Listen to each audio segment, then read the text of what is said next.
No sé si estamos viendo ya la pantalla. Sí, ya se ve. Gracias. Vamos a empezar con la segunda unidad de nuestro sílabo, análisis y diseño estructural usando software existente. Antes de empezar formalmente con el uso de un software, debemos tener claridad de lo que estamos haciendo. Si bien es cierto, los tipos de análisis estructurales se pueden dividir de muchas formas, desde un análisis plano en el espacio, análisis de estructuras en función del material, hormigón armado, mixtas, metálicas, será importante tener claridad de la base fundamental de los análisis, ¿sí? En este caso, una claridad de los análisis estáticos lineales para poder enfocar claramente qué es lo que estamos realizando, qué es lo que vamos a analizar. Podemos diferenciar a los análisis como estáticos y dinámicos. Vamos a establecer que es un análisis estático lineal, que es el que ustedes aprendieron. Un análisis estático, si esta es su estructura, considera un grado de libertad por planta, ¿sí? Un grado de libertad por planta. Como nosotros consideramos la acción sísmica a través de la consideración de cargas laterales aplicadas en cada uno de los pisos, esto a través de la distribución de una carga normada lateral conocida como cortante basal. Entonces yo considero mi estructura, considero un grado de libertad por planta y la acción sísmica a través de cargas laterales puntuales, ¿sí? Un análisis dinámico, en cambio, considera múltiples grados de libertad, ya no solo uno, múltiples, ¿sí? Si yo considero 2 grados de libertad por planta, pues ya es un análisis dinámico. Lo más común es considerar 3 grados de libertad por planta, en X, en Y y el momento, el giro, ¿no? Ustedes se han introducido en los análisis estáticos y dinámicos a través del cálculo de las matrices de rigidez. El análisis estático lo hicieron completo porque incluyeron la distribución de una fuerza lateral. Un análisis dinámico lo van a complementar el estudio en 10º semestre, donde aprenderán a hacer a mano un análisis dinámico. La acción sísmica en un análisis dinámico nosotros la consideramos a través de 2 posibilidades, a través de la consideración de un espectro de respuesta, que puede ser el de diseño, como el de la norma que acabábamos de revisar, y resolvemos a la estructura por un método conocido como modal espectral. Eso van a aprender en 10º, a mano, paso a paso a realizar un análisis dinámico denominado un modal espectral. Pero también podemos realizar un análisis dinámico con múltiples grados de libertad a través de la utilización, en vez de la acción sísmica, aquí la acción sísmica en un análisis estático, cargas puntuales en cada piso. Acá tenemos la representación a través de una curva, un espectro de diseño. Pero también podemos considerar a la acción sísmica como registros reales ocurridos, ya sean estos escalados, sintéticos, un poco más a detalle revisamos en 10º. A estos análisis les conocemos como los análisis de paso a paso en el tiempo, análisis en el tiempo, time history, ¿no? Pero todos estos son análisis dinámicos que consideran múltiples grados de libertad. Ustedes saben realizar ¿no? Un análisis estático, un grado de libertad por planta. Esto define estático, ¿sí? Un grado de libertad por planta, acción sísmica considerada a través de cargas laterales que se ubican en cada uno de los pisos. Estas cargas están en la consideración del valor y la distribución de la norma a través del concepto del cortante basal. Esto definirá un análisis estático. pero lineal, lineal. Bueno, recordemos que desde las materias de ensayo de materiales, uno de los primeros ensayos que realizaron, una de las primeras propiedades que encontraron de los materiales, es el famoso diagrama esfuerzo-deformación, ¿no? El famoso diagrama esfuerzo-deformación, donde en una primera zona se determinaba que el material tiene un comportamiento elástico, es decir, ante el incremento, ante la aplicación de fuerzas, el material se deforma, pero si no se sobrepasa cierto límite, el material regresa a su forma original, el elemento regresa a su forma original. Y en esta zona era válida la aplicación, por ejemplo, del módulo de Young, del concepto de elasticidad, y podríamos nosotros encontrar el famoso valor de módulo estático, ¿no es cierto? ¿Sí? Si sobrepasábamos este límite, dependiendo del material, teníamos nosotros, bueno, que la zona de endurecimiento, etcétera, fluencia, dependiendo del material, pero en general los materiales después de esa zona tienen un comportamiento plástico, un comportamiento no lineal, ¿sí? Entonces tenemos al material que por un lado tiene su comportamiento en una zona lineal y en una zona no lineal.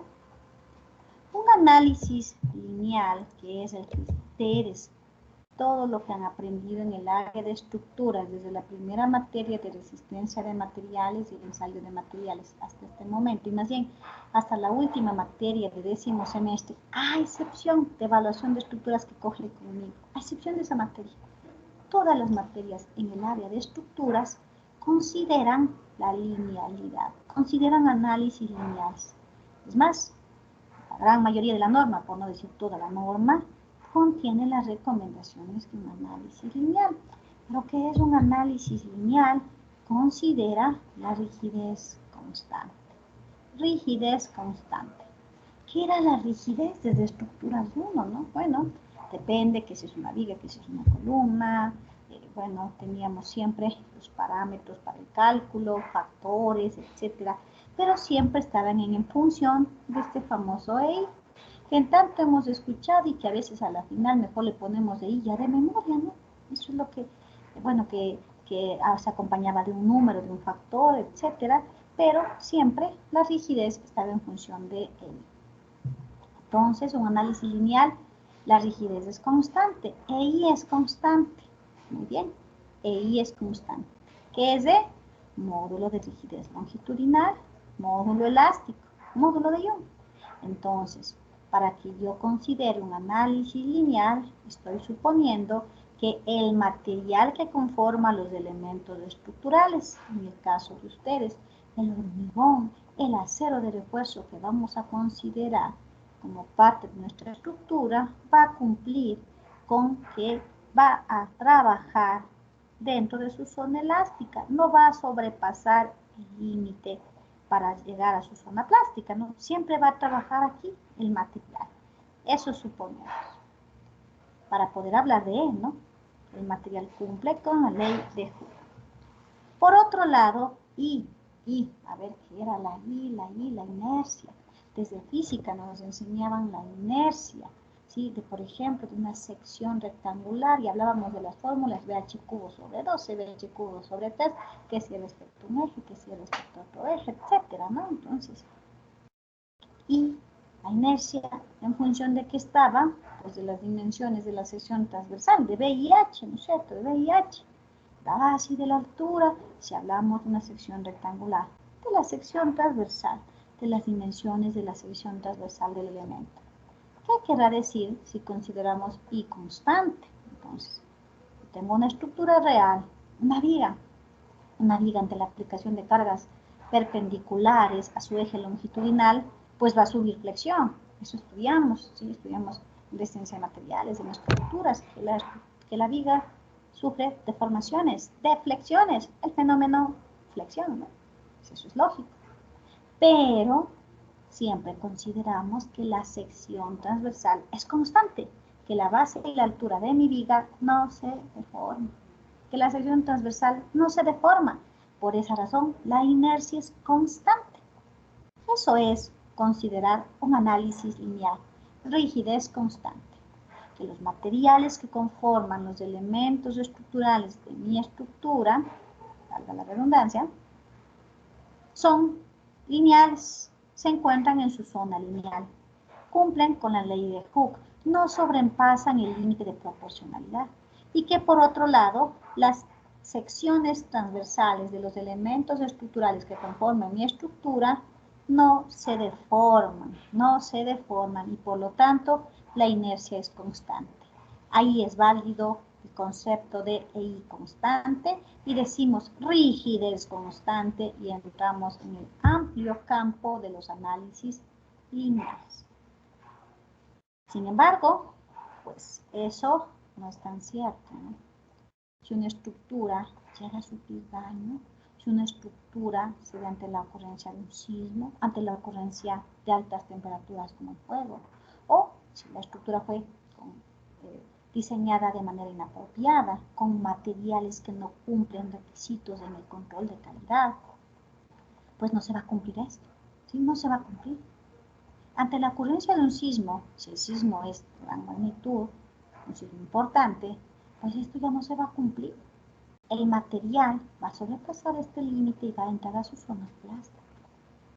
Las deformaciones transversales existen jóvenes. La base y la altura de una vía se deforman, pero se deforma de manera tan pequeña que podemos despreciar esta deformación en un análisis lineal. Pero si se ha sobrepasado el límite de los materiales, las fuerzas externas son tan altas, pues las secciones transversales se deforman y resulta que el famoso EI ya no tiene cabida de que sea constante. Hablamos de la rigidez no constante. En 10º semestre, en la materia de evaluación de estructuras, hacemos una introducción de los análisis no lineales. Introducción porque es un campo muy amplio a estudiar, por ejemplo, en un posgrado. Pero hacemos una introducción. Lo que me interesa es que tengan claridad de lo que están haciendo, ¿no? No es correcto que los estudiantes lleguen a hacer su trabajo de titulación y digan, en el grado uno les pregunta qué análisis hicieron, usé el TABS. Sí, señor, pero ¿qué análisis hizo? Usé el TABS. Señor, pero ¿qué hizo? ¿Qué análisis hizo? Usé el TABS y se ponen tan nerviosos que ya hasta se les quiere levantar el grado. El TABS, pues el TABS hace todo, jóvenes. El TABS hace análisis lineales, no lineales, análisis estáticos, dinámicos, paso a paso en el tiempo. Pushover hace todo. Tenemos que tener claridad de lo que estamos haciendo, claridad de qué estamos haciendo, los conceptos claros. Un análisis lineal, rigidez constante, módulo de elasticidad válido, material en su zona elástica, en su zona lineal, material que trabaja en la zona lineal, inercia constante, secciones transversales que se consideran, como sus deformaciones son tan pequeñas, se consideran que no existen, que las deformaciones son válidas, que no existen y que por lo tanto la inercia es constante, EI constante, rigidez constante. Análisis lineal. Eso es lo que hay que tener claridad, ¿sí? Un análisis no lineal, dejemos por lo pronto solamente indicar que considera rigidez no constante y algo nos vamos a introducir en 10º semestre. Entonces tenemos claro lo que estamos haciendo, lo que vamos a hacer. Estamos realizando análisis lineales. Todo lo que han aprendido y los que les resta por aprender son análisis lineales, a excepción de un pequeñísimo capítulo en 10º semestre en evaluación de estructuras. De ahí todo, análisis lineales, rigidez constante, inercia constante, módulo de elasticidad constante. Por otro lado, la parte ya de cálculo matemático, análisis estáticos, ustedes ya saben realizar, pueden calcular, lo han hecho con sus rutinas en el MATLAB. Análisis estáticos. Análisis dinámico, bueno, no sé, depende cada semestre, cada paralelo, pero hacen una pequeña introducción, comienzan a aprender a calcular las matrices de rigideces considerando múltiples grados de libertad, pero el concepto, la teoría completa de un análisis dinámico, el más básico, el modal espectral, lo hacen en 10º. En 10º, en la materia de diseño sismo resistente, van a aprender a realizar un análisis dinámico lineal. Sin embargo, En esta asignatura necesitamos aprender a manejar los softwares comerciales, ¿sí? Por esa razón, vamos a hacer un análisis estático lineal utilizando el MATLAB. Y eso lo van a hacer ustedes. Yo solo les daría acuerdo, vean, ¿se acuerdan que sabían eso? Recuerden que ustedes ya saben sacar la matriz de rigidez, de cuánto por cuánto tiene que estar, le ponemos la carga lateral, la ecuación básica de estructuras, tenemos desplazamientos, calculemos derivas y se acabó. Eso ya saben. En el software de TABS podríamos hacer la aplicación de un análisis estático. Sí, podemos hacerlo. Pero tener esa herramienta como es un software de TABS solo para hacer un análisis estático no es prudente. No es prudente. Y es por esa razón, aunque no esté tan de acuerdo con la pedagogía que nos va a tocar seguir, vamos a hacer un análisis dinámico lineal en el TABS. ¿Por qué? Porque teniendo una herramienta como el TABS, pues me parece una pérdida de tiempo enseñarles a hacer un análisis estático. Es una pérdida de tiempo.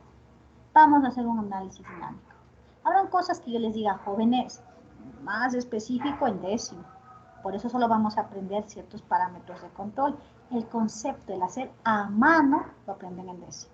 El hacer a mano, el estático lineal, lo saben todos y lo van a hacer.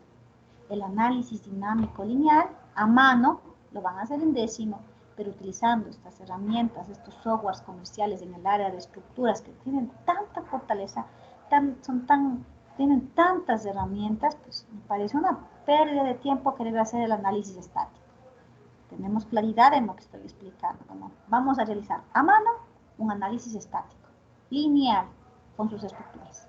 Y en el software, que es más especializado de TABS, vamos a hacer un análisis dinámico lineal, a pesar de que ciertos conceptos no van a tener claros, a mano lo van a hacer en décimo.